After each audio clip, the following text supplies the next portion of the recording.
मित्रों, वासंती नवरात्रि की आज अष्टमी तिथि है। मैं पूरे प्रदेशवासियों को महाअष्टमी की हृदय से बधाई देता हूं। नवरात्रि के पावन पर्व पर पूरे प्रदेश में जगत जननी माँ भगवती दुर्गा की पूजा और अनुष्ठान के कार्यक्रम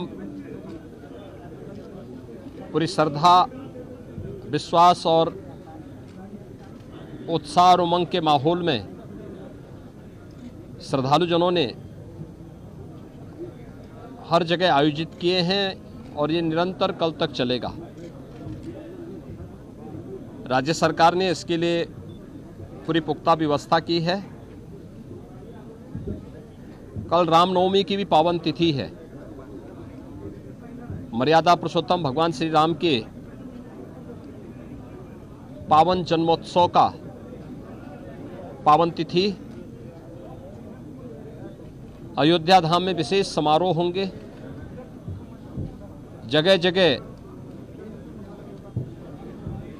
नवमी की स्थिति पर मर्यादा पुरुषोत्तम भगवान श्री राम के पावन जन्मोत्सव के कार्यक्रम आयोजित होंगे। शासन ने स्थानीय स्तर पर प्रशासन को श्रद्धालुजनों की सुविधा और सुरक्षा की पुख्ता व्यवस्था के पहले से निर्देश दिए हैं और उस पर प्रशासन पूरी तत्परता के साथ पूज्य संतों के मार्गदर्शन में श्रद्धालुजनों की भावनाओं का सम्मान करते हुए अपनी सुविधा उपलब्ध करवा रही है। महाअष्टमी की स्थिति में आज पूरे प्रदेश में विधान परिषद की स्थानीय प्राधिकारी की सीटों पर चुनाव भी आयोजित किया गया है। भारत निर्वाचन आयोग ने उत्तर प्रदेश विधानसभा चुनाव के दौरान ही इसकी तिथि भी घोषित कर दी थी और आज जो 36 सीटों पर चुनाव की अधिसूचना जारी हुई थी, इनमें से 9 पर भारतीय जनता पार्टी के प्रत्याशी पहले ही निर्विरोध चुने गए हैं। 27 सीटों पर आज चुनाव हो रहे हैं। गोरखपुर महाराजगंज सीट पर भी आज चुनाव यहां पर आयोजित हो रहा है। तो एक मतदाता के नाते मैं भी अपना मतदान यहां पर करने के लिए यहाँ पर विशेष रूप से आया हूँ। मेरे साथ में पूर्व केंद्रीय मंत्री श्री शिव प्रताप शुक्ला जी, यहाँ के लोकप्रिय सांसद श्री रवि किशन जी, महापौर श्री सीताराम जायसवाल जी, विधायक ग्रामीण श्री विपिन सिंह जी और अन्य जनप्रतिनिधि भी अभी मतदान किए हैं। विधान सभा चुनाव में भारतीय जनता पार्टी ने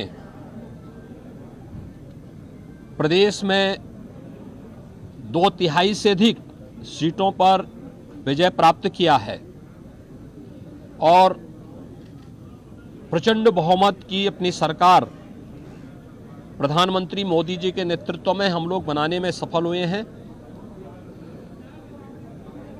विधान परिषद में पहली बार मुझे लगता है कि लगभग 4 दशक के बाद ऐसी स्थिति आएगी जब सत्ताधारी दल प्रचंड बहुमत के साथ विधान परिषद में अपना बहुमत बनाने में सफल होगा और मेरी प्रदेश के स्थानीय प्राधिकारी विधान परिषद चुनाव के लिए जो भी मतदाता हैं,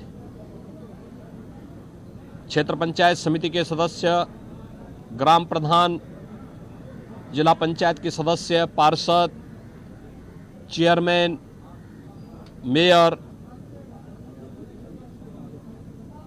ब्लॉक प्रमुख, जिला पंचायत के अध्यक्ष, माननीय विधायक, माननीय सांसद, मेरी उन सब से अपील है कि प्रदेश के अंदर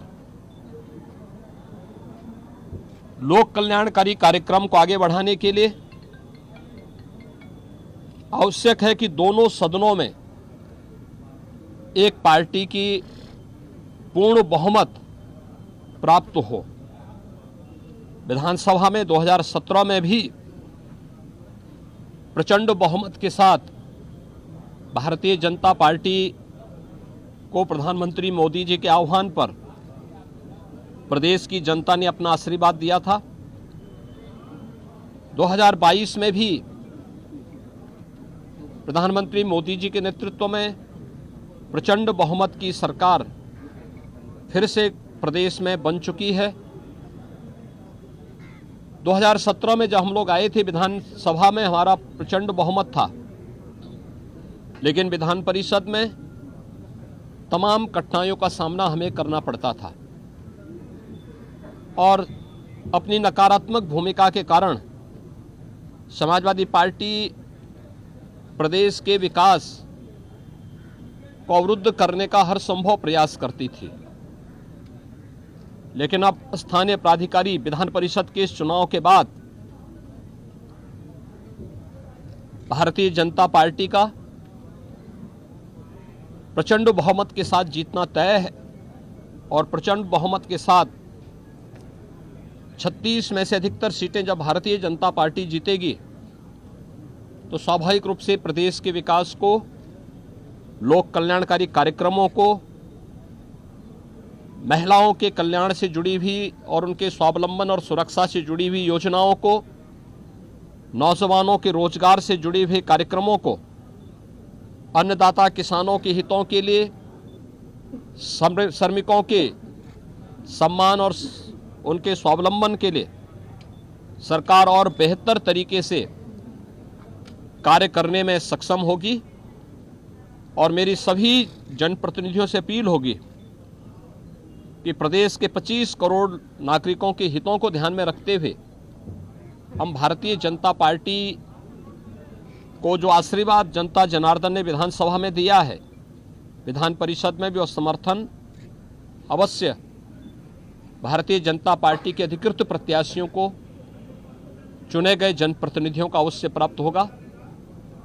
मैं एक बार फिर से पूरे प्रदेशवासियों को वासंतिक नवरात्रि, महाअष्टमी की स्थिति, महानवमी और मर्यादा पुरुषोत्तम भगवान श्री राम के पावन जन्म दिवस